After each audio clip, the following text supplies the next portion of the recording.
नमस्ते सबैजनालाई। आज मैले फंक्सन भन्ने टपिक लिएर आएको छु। फंक्सन भन्ने टपिक म एउटा सिम्पल प्रोग्रामिङ गर्छु आज चाहिँ। अनि त्यसपछि के हुन्छ भन्दाखेरि फंक्सन टपिकलाई हल्का बुझाउने प्रयास गर्छु। यो भिडियो पुरै लास्टसम्म हेर्नु होला फंक्सन टपिक बुझ्नको लागि।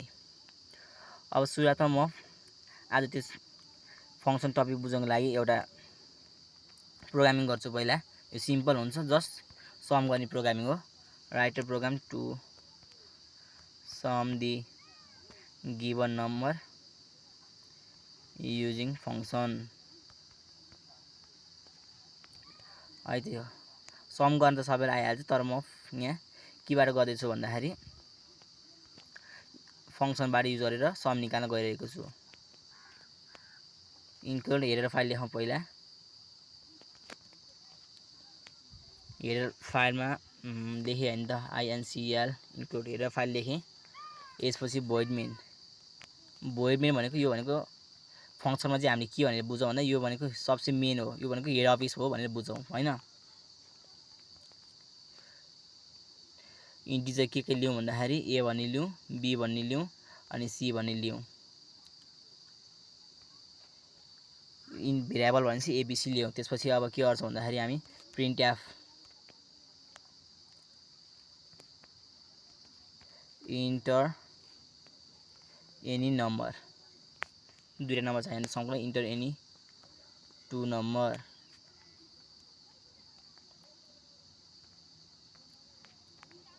After this we should use scanf।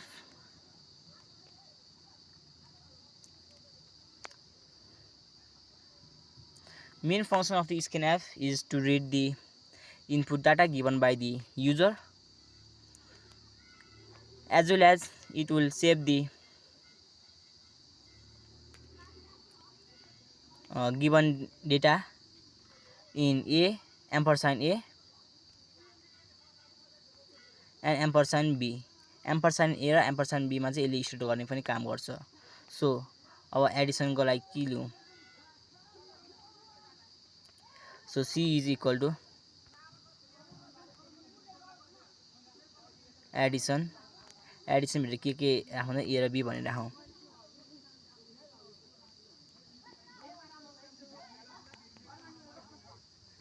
Edison a र b भनेको यसलाई भन्छ हामी कलिङ फंक्सन भन्छौँ। यसलाई हामी कलिङ फंक्सनको रूपमा दिन्छौँ। So printf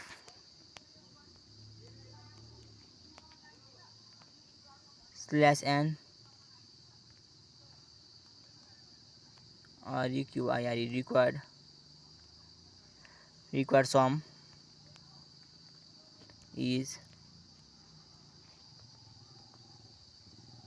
required sum is %d c।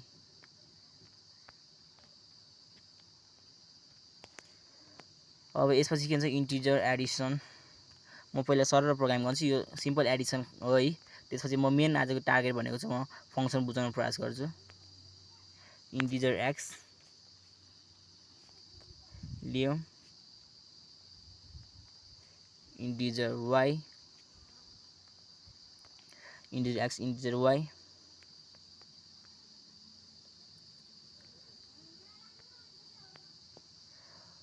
Integer z,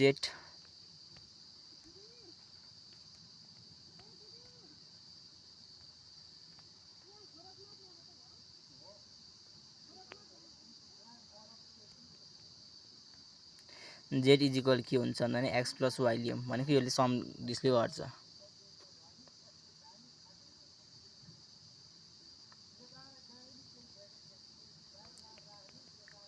After that return z। Run गरेर इन्टर एन टू नम्बर भन्छ 20 60, यसको सम कति हो 80। अब यो प्रोग्रामिङ त सकिहाल्यो, यसमा केही बुझाउनु पर्ने जस्तो मलाई लाग्दैन। अब बुझौँ हामी फंक्सन भने के हो त हैन। अब हामीले बुझ्दाखेरि फंक्सनलाई के भनेर बुझ्न सक्छौँ भन्दाखेरि फंक्सनलाई हामी एउटा सेल्फ कन्टेन्ट ब्लक अफ स्टेटमेन्टको रूपमा लिन सक्छौँ। हैन। अहिले बुझ्नको लागि के गरी बुझौँ भन्दाखेरि फङ्सन भनेको एउटा self content block of statement, एउटा स्टेटमेन्ट हो कि आफ्नै भित्रको एउटा स्टेटमेन्ट हो जसले चाहिँ पार्टिकुलर र स्पेसिफाइड प्रोग्राममा पर्फर्म गर्छ कि एउटा कुनै पार्टिकुलर स्पेसिफाइड जब चाहिँ यसले त्यो प्रोग्राममा पर्फर्म गर्छ। यसको जब भनेको कुनै एउटा स्पेसिफाइड एउटा स्पेसल हुन्छ नि प्रोग्रामिङ चाहिँ यसले पर्फर्म गर्छ। एक्चुअली यो चाहिँ लोजिकल युनिट हो हैन, जुन चाहिँ के छ भन्दाखेरि ग्रुप अफ स्टेटमेन्टले कम्पोज भएको छ, तर त्यसलाई एउटा सिंगल युनिट पनि ल्याउँछ। अनि अर्को के गरी बुझ्न सक्छ भन्दाखेरि सबै सी प्रोग्रामहरू फङ्सनको कलेक्सन हो भनेर पनि बुझ्न सक्छौँ हामी जति पनि सीमा प्रोग्राम गर्छौँ त्यो भनेको फङ्सनको एउटा कलेक्सन हो भनेर बुझ्न सक्छौँ। अनि त्यसै गरी फङ्सन मेन छ नि यहाँ हामीले युज गरेर फङ्सन मेन भनेको जहिले पनि यसमा के हुन्छ भन्दाखेरि पहिला एक्जिक्युटिभ हुन्छ अनि यसले चाहिँ अरूलाई एक्जिक्युट गर्छ भन्ने मतलब अब हामी यहाँ फङ्सन मेन छ नि यसलाई भनेको हामीले डिपार्टमेन्ट हेड भनेर लियौँ हैन, अथवा कुनै हेड अफिस भनेर लियौँ। यो हेड अफिसकोले चाहिँ अरू बाँकी सब अफिसहरूलाई हैन, अथवा डिपार्टमेन्ट हेडले चाहिँ अरू बाँकी सब डिपार्टमेन्टहरूलाई जसरी यसले काम गराउँछ नि त्यो काम भनेको चाहिँ यही मेनको काम हो। यसरी बुझौँ, मेनले चाहिँ एउटा मेन भनेको आफैमा सबैभन्दा ठुलो भयो हैन, हेड भयो। अनि यो हेडले चाहिँ पहिला आफूले काम त गरिहाल्छ हैन, अनि त्यसपछि बाँकी अरूलाई पनि काम गराउन दिन्छ। जस्तै अब यो प्रोग्रामिङमा हेरौँ हामी भोलिमिन फङ्सनले सबै काम गर्न सक्दैन हैन। एउटा अफिस पुरै रन गर्नको लागि त्यहाँ त स्टाफहरू चाहिन्छ हो किन, सबै स्टाफको एउटा प्रपर कम्बिनेसन भयो भने त्यो अफिस राम्रोसँग चल्न सक्छ, प्रपरली एक्जिक्युसन हुन्छ त्यहाँको सबै प्रोग्रामहरू, त्यहाँको सबै के रिलेटेड प्रोग्रामहरू हुन्छ नि त अफिसभित्र हैन। त्यो जस्तै यहाँ पनि अफिस भनेको यो भोइड मेन हो, त्यसलाई हामी मेन अफिस भनौँ। अनि त्यहाँभित्र भएका अरू यसको सपोर्टिभ पार्टहरू चाहिँ त्यहाँको स्टाफ भनेर बुझौँ। सो भोइड मेनले चाहिँ आफू पनि काम गर्न सक्दैन सबै हैन, आफू नि काम त गर्छ तर सबै काम त गर्न सक्दैन, एउटैले सबै काम भ्याउन सक्दैन हैन। त्यसै गरी यसले चाहिँ अनि आफूले गर्न सकेको कामहरू हैन अनि अरूलाई आफूलाई नि लोड नपरोस् र अरूलाई सजिलो होस् भनेर सबैलाई काम सब डिभाइड गरेको हुन्छ हो। त्यसरी नै यो भोइडले पनि काम गरेको हुन्छ। अब यो प्रोग्राम हेर्दाखेरि यो भोइड मेनले त काम गरिरहेछ हैन, त्यसपछि यसले अरू केलाई काम गर्न दिएको छ भन्दा जस्तै अब यहाँ हामी एडिसन युज गरेर हैन यसमा चाहिँ, अनि यसलाई एडिसनलाई चाहिँ यसले काम डिभाइड गरेको छ, त गएर एड गर है, त्यहाँ के नम्बर दिएको हुन्छ त चाहिँ एड गर्ने काम गर्ने भने यसले अराएको हुन्छ। जस्तै अब यहाँ हामी एडिसनको ठाउँमा मल्टिप्लिकेसन, सबट्र्याक्सन, डिभिजन जे पनि गर्न सक्छौँ हो, यही भोइड मेनले चाहिँ तिनीहरूलाई काम गराएको हुन्छ। कलिङ फङ्सन यहाँ C is equal to addition AB छ नि, यहाँ हेर्नुहोस् है, C is equal to AB, मैले यहाँ पोइन्ट देखाइरहेको छु नि, C is equal to addition AB छ नि, यसलाई हामी कलिङ फङ्सन भनेर बुझ्न सक्छौँ। यो चाहिँ एडिसनल फङ्सन हो जसले चाहिँ यसलाई कलिङ फङ्सन भन्न सक्छौँ हामी। एडिसनल फङ्सन एबी लेखेको छ नि यहाँ, यसलाई चाहिँ हामी कलिङ फङ्सन भन्न सक्छौँ। यसले चाहिँ कल गर्छ केमा कल गर्छ भन्दाखेरि दुईवटा नम्बर चाहिँ एबीलाई त्यसलाई कल गर्छ र भन्छ, अनि त्यसले यो एबीले चाहिँ भ्यालु छ नि यो एबी भित्र चाहिँ यसले चाहिँ भ्यालु पास गरेर कहाँ दिन्छ भन्दाखेरि हामीले यहाँ तल इन्टिजर एक्स वाई राखेको छ नि, यसले एबीले चाहिँ भ्यालु एक्स र वाईलाई पास गर्ने काम गर्छ। जस्तो एबीमा ठाउँमा हामीले 4 र 5 राखेको छ भने यो एक्सको ठाउँमा अब आएर यहाँनिर एक्स छ नि, यो एक्समा आएर के बस्छ भन्दाखेरि 4 र 5 आएर बस्छ। जस्तै के गर्यो भन्दाखेरि ए को बी छ सब्स्टिट्युट गरेर आएको छ कि यसले चाहिँ यो एक्सलाई 4 दियो, हामीले ए को भ्यालु चाहिँ 4 मानेको छ अनि बी को भ्यालु 5 मानेको छ, यसले चाहिँ यो 4 लाई यसले चाहिँ यो एक्सलाई के दियो भने 4 को भ्यालु पास गर्यो, अनि यो बीले चाहिँ के गर्यो भने वाईलाई 5 भ्यालु पास गर्यो, भनेपछि यसले कल गर्यो त्यहाँ पुऱ्यायो भनौँ। अनि त्यसै गरी एबीमाको एबी छ नि, एबीको भ्यालु चाहिँ अब के भन्दा नि एक्स वाई भयो, एक्समा गएर असाइन भयो हैन, असाइन भयो। एबीको भ्यालु चाहिँ अब एक्स वाईमा गएर बस्यो, यो माथिको यो एबी भ्यालु चाहिँ यहाँ तल एक्स र वाईमा आएर बस्यो। अनि त्यसपछि असाइन हुन्छ भनेपछि अब के छ भन्दाखेरि यहाँ एक्स र वाई छैन, जेड हुन्छ, यहाँ Z is equal to X plus Y भयो हैन, भनेपछि कति छ हाम्रो एक्सको भ्यालु 4 छ, वाईको भ्यालु 5 छ भनेपछि 9, भनेपछि के भयो यहाँ रिटर्न भ्यालु 9, यसले यो रिटर्नले चाहिँ 9 चाहिँ रिटर्न गर्ने भयो माथि, बुझ्या। Z is equal X plus Y छ, हामीले लिएको भ्यालु एक्स र वाई हो, त्यसले ए र बीले पास गरेर 4 र 5 भएको छ, सो रिटर्न कति भयो 9 चाहिँ रिटर्न गर्ने भयो, माथि गयो 9 बस्यो। यो इन्टिजर एक्स वाई छ नि, यो यसलाई चाहिँ हामी के भन्छौँ भन्दाखेरि आर्गुमेन्ट अथवा प्यारामिटर भन्छौँ। इन्टिजर एक्सलाई चाहिँ हामी आर्गुमेन्ट अथवा प्यारामिटर भन्छौँ। रिटर्नलाई हामी किवर्ड भन्छौँ। यो रिटर्न छ नि, यो रिटर्नलाई चाहिँ हामी किवर्ड भन्छौँ। यहाँनिर छ यसलाई चाहिँ हामी किवर्ड भन्छौँ। फङ्सन नेम इन्टिजर टाइप छ, रिटर्न टाइप छ। इन्टिजर एक्सलाई हामी आर्गुमेन्ट र प्यारामिटर भन्छौँ। अनि एबीलाई पनि हामी आर्गुमेन्टै भन्छौँ।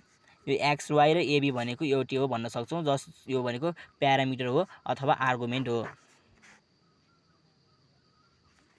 अनि यो एडिसनल छ नि, एडिसन, यसलाई चाहिँ कुनै फङ्सनले कल गरेर भन्न सक्छ त एडिसन गर है, अनि भ्यालु एडिसन गर अनि भ्यालु रिटर्न गर भने भन्छ। इन्टिजरको ठाउँमा भोइड भएको भए रिटर्न युज गर्न मिल्दैन हैन। अनि के भने बुझ भन्दाखेरि त्यसपछि यो यसले रिटर्नको भ्यालु त माथि रिटर्न गरेर गरिहाल्ने भयो। अनि त्यसपछि यो भनेको एक्स वाईलाई हामीले के भन्यो, आर्गुमेन्ट प्यारामिटर भन्यो। सो यो सिम्पल छ प्रोग्रामिङ, हामी फङ्सन युज गरेको हौँ है। अनि हामी इन्टिजर युज गरेर भएर पर्सेन्टेज डी राखेका छौँ। अनि फ्लोट युज गरेर पर्सेन्टेज एफ राख्थ्यौँ। क्यारेक्टर युज गरेर पर्सेन्टेज सी राख्थ्यौँ है त। यो सिम्पल हो फङ्सन बुझ्नु खोइ। जस फङ्सन भने चाहिँ के भने बुझ्नु पऱ्यो भन्दाखेरि एउटा सेल्फ कन्टेन्ट भनौँ न, self content block of statement हो, जसले चाहिँ स्पेसिफाइड अथवा अलि पार्टिकुलर जब गर्ने काम गर्छ।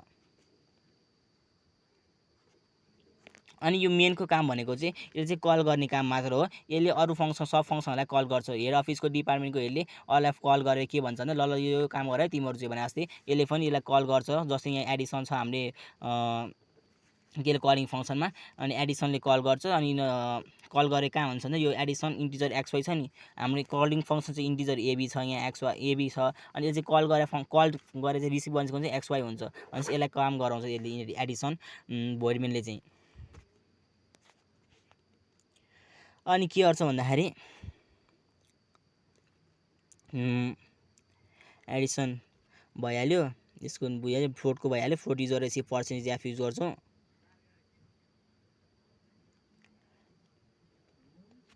यसै गरी फङ्सनमा हामीले अब डिफ्रेन्ट टाइप्स अफ प्रोग्रामिङहरू गर्छौँ। आजको लागि चाहिँ मैले यो सिम्पल प्रोग्रामिङ गरेर हल्का यो फङ्सन भनेको के हो भन्दाखेरि सिम्पल हल्का नलेज मात्रै दिन खोजेको। अब पछि हामी डिफ्रेन्ट टाइप्स अफ प्रोग्रामहरू गर्छौँ युजिङ फङ्सन। अहिलेलाई हेर्नुभएकोमा धन्यवाद।